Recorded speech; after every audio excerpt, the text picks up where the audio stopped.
No niin, terve. Mä oon Oskari ja tervetuloa uuden videon pariin.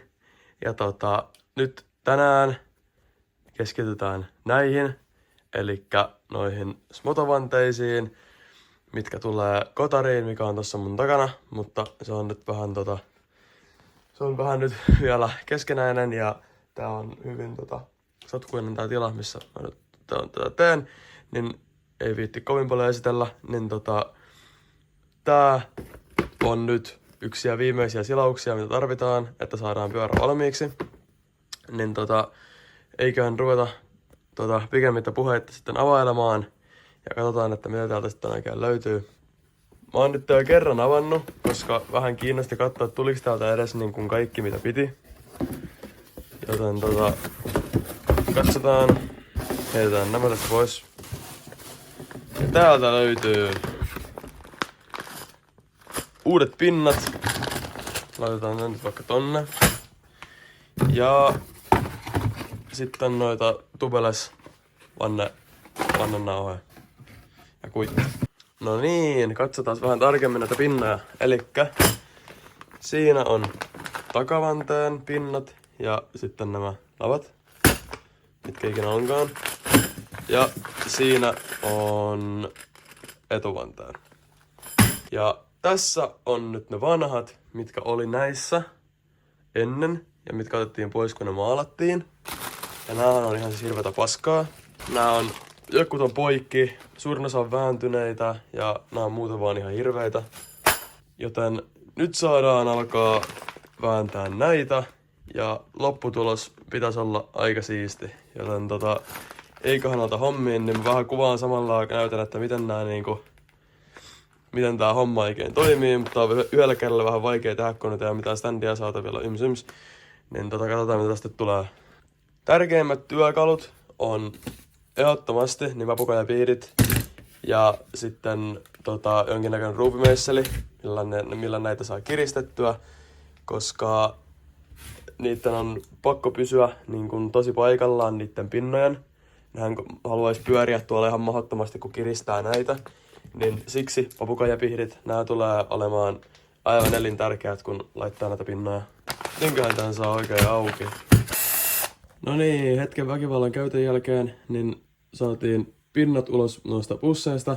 Ja nyt olisi tarkoitus alkaa vetää niitä näille vanteille. Elikkä otetaan tämä takavanne ekana. Ja perusperiaatehan on nyt se, että kun näitä laittaa, niin laitetaan ensin niin kuin nämä sisämmät pinnat ja sitten ulommat. Ja sisämmät on näitä, mitkä menee täällä niin kuin alhaalla.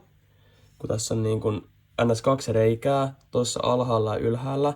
Nämä alimmaiset on niitä sisempiä, mitkä pitää laittaa ekana. Ja sitten vasta nämä ylemmät, eli ne ulommat. Niin mä alan laittamaan ja katon, että tuleeko sitä yhtään mitään, niin edetään sitten sitä mukaan. No niin, tässä vähän aloittelin ja tää tuntuu menemään ihan hyvin. Elikkä otetaan tästä pinna, etsitään tuolta toi alinkolo, sujautetaan se sieltä ja sitten katsotaan, että se osuu tohon hyvin. Noin, näyttää ihan hyvältä. Ja otetaan seuraava. Etsitään taas oikea kolonen, sujautetaan se sieltä ja sinne se taas menee. Ja näin käydään jokainen näistä reiistä läpi.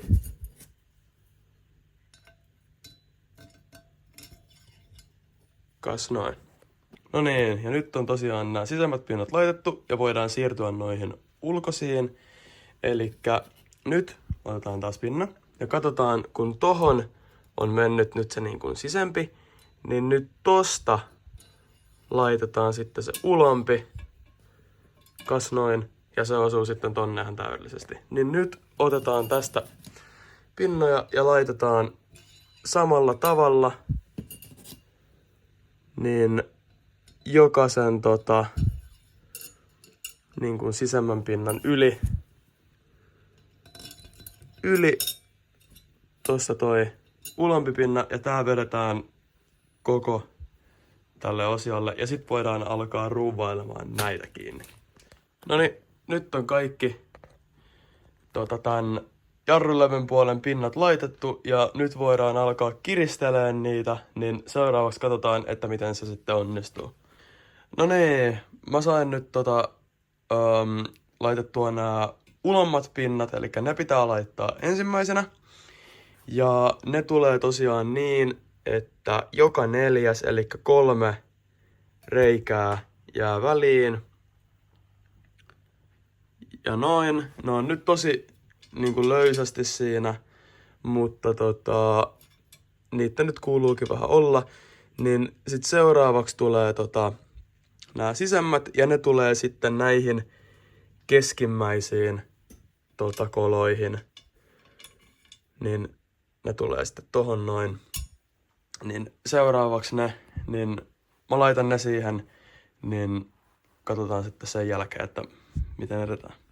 No niin, nyt olisi tämän levyn puolen niin kuin nämä ulko- ja sisäpinnat laitettu molemmat. Ja nämä on tosiaan tosi löysästi niin kuin kiinni. Niiden ei kuulukaan olla vielä kovin kireästi.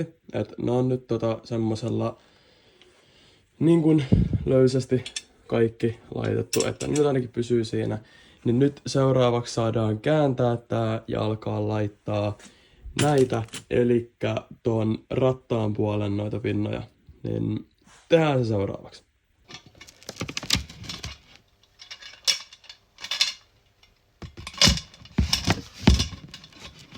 No niin, se oli ainakin hyvin pelottava kokemus.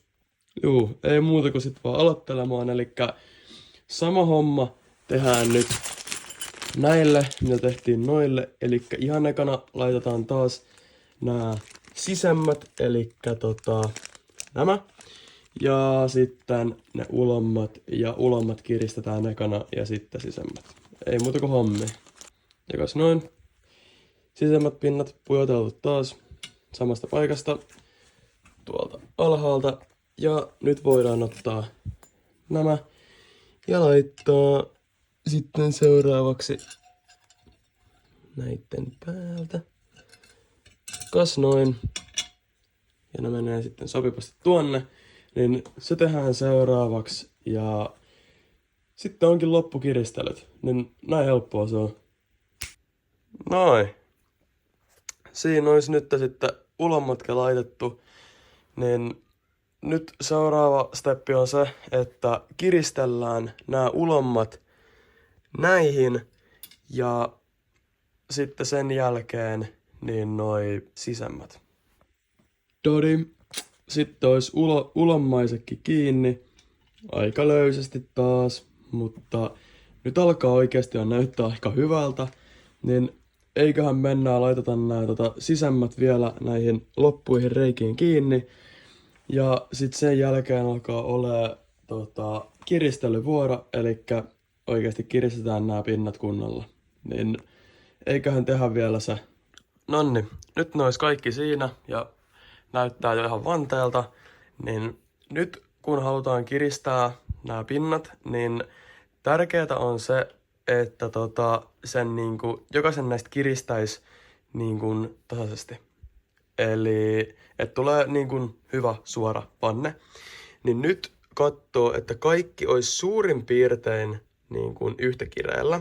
Eli kaikki johonkin puoleen väliin kiristäisi niinku yhtä aikaa ja sit siitä alkaa pikkuhiljaa niinku kiristää niitä kaikkia niinku yksitellen tuolta, että ne niinku kiristyisi tasaisesti, koska varmaan niinku päässä niinku suorilla vanteella halutaan ajaa, niin tehdään se seuraavaksi ja sit meillä pitäisi olla täysin valmis vanne. Noniin, hoplaa, se olisi siinä. Tosiaan tosi hyvältä näyttää. Jokkut meni kireemmälle kuin toiset. En tiedä onko siinä noin pienissä niin eroissa oikein mitään väliä, mutta tosi siisti, tosi hyvän näköinen vanne. Siinä olisi täysin ehjä, hyvä ja nyt